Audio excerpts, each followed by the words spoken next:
Como sabe, nós viajamos por todo o mundo levando o Evangelho, mas neste episódio eu quero abordar questões que atingem bem mais perto do nosso lar. Seja você um adulto ou um adolescente, o que você está prestes a ver lida com problemas que afetam a todos nós. Existem influências ao redor de todos nós. Como mil vozes sussurrantes infiltrando-se em nossas mentes. Pedindo a nossa atenção, gritando por apenas momentos do nosso tempo e, se optarmos por dar-lhes ouvidos, elas podem direcionar nossos pensamentos. Dizermos como aparecer, quem ser e em quem acreditar, roubando nossas identidades e corroendo nossas entranhas. Até que tudo o que resta é uma versão oca do nosso antigo eu.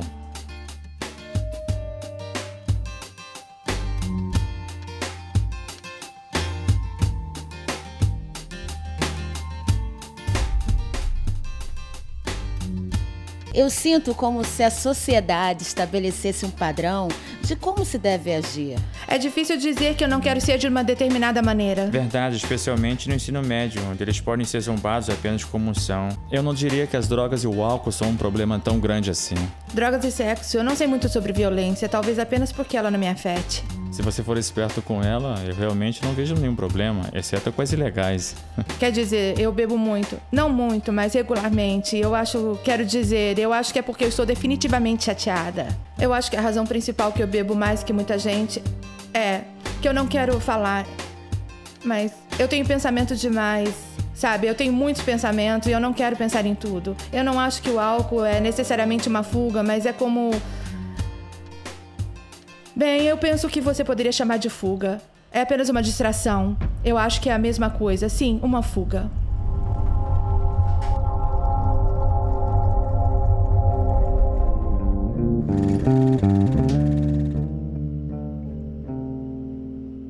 A verdade é que esta geração enfrenta mais pressão do mundo que qualquer outra geração antes deste tempo.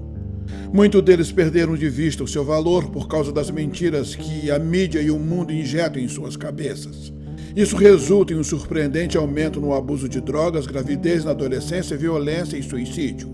Esse é o momento de entendermos e aprendermos as pressões que esses jovens enfrentam. Crescer foi muito interessante. Não tive realmente a melhor família. Aos 6 anos de idade, eu sabia que havia algo errado com a mamãe.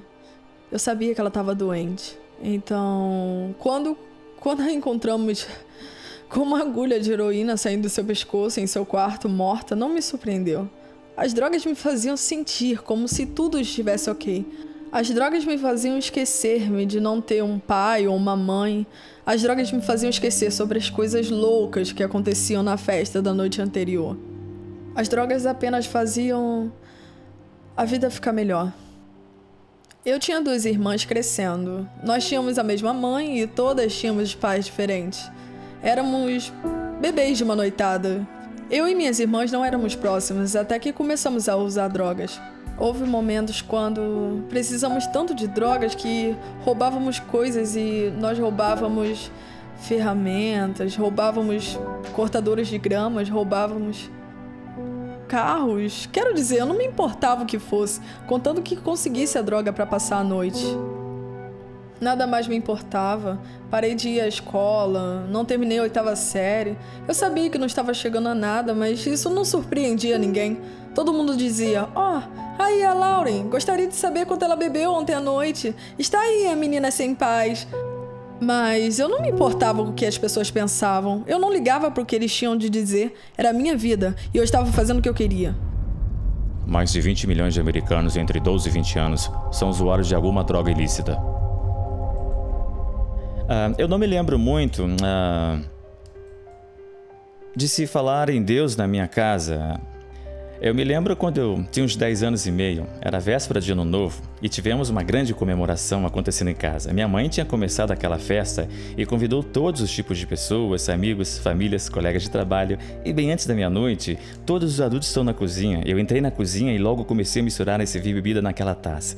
Eu a levei para o meu quarto e no andar de cima, e quando eu bebo, queima, e eu não sei como. Alguns minutos depois, eu comecei a me sentir diferente e eu queria mais. Eu queria muito mais.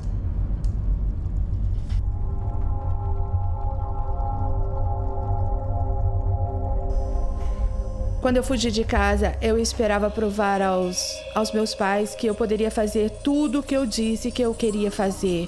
Eu ia conseguir um emprego, eu ia para a faculdade, eu ia atrás dos meus sonhos, eu ia ser uma cantora famosa em algum lugar na Broadway.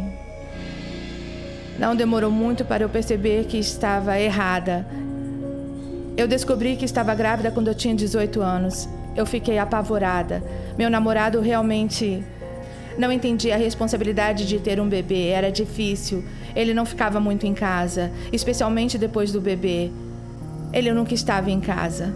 Algumas noites eu ficava lá sozinha e segurando o bebê e ele ficava gritando. E eu ficava muito cansada porque eu nunca conseguia dormir, porque eu fazia tudo sozinha. O que estou fazendo? Se eu machucasse o bebê e se eu estiver fazendo algo errado? E ele chorava e eu chorava e nós apenas sentávamos lá e chorávamos junto. Eu estava muito solitária e me sentia muito vazia. Depois que eu tive o bebê, eu não queria ir mais à igreja. Nunca. E um monte de gente, eles praticamente me deserdaram, pararam de falar comigo, disseram coisas desagradáveis sobre mim. Eles não deixavam seus filhos, você sabe, meus amigos mais estarem perto de mim, porque eu era má influência. Então, eu fiquei muito desencantada com a igreja. Ela não agiu como devia, quando eu estava realmente precisando dela. Então, por que eu ia querer estar perto dessas pessoas? Eu tinha 23 anos quando me casei, quero dizer, imediatamente começamos a festejar em 24 de julho e sempre viam pessoas no nosso apartamento e tinha bebida o tempo todo.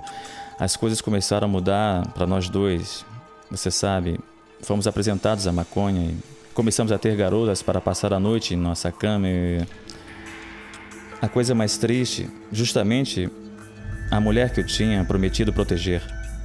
E quando eu disse aqueles votos, eu realmente fui sincero. Fui sim.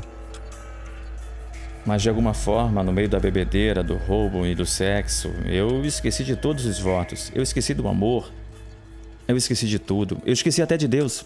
Vivia minha vida, no entanto, eu não desejava consequências. Não pensava em como os meus atos machucavam outras pessoas. E uma noite, vindo para a casa da festa, às 6, meu estômago estava vazio e estava com fome. Tudo o que eu desejava era um pequeno agradável café da manhã. A minha esposa começou a preparar ovos e quando ela colocou na chapa uma das gemas, estava quebrada e essa foi a gota d'água.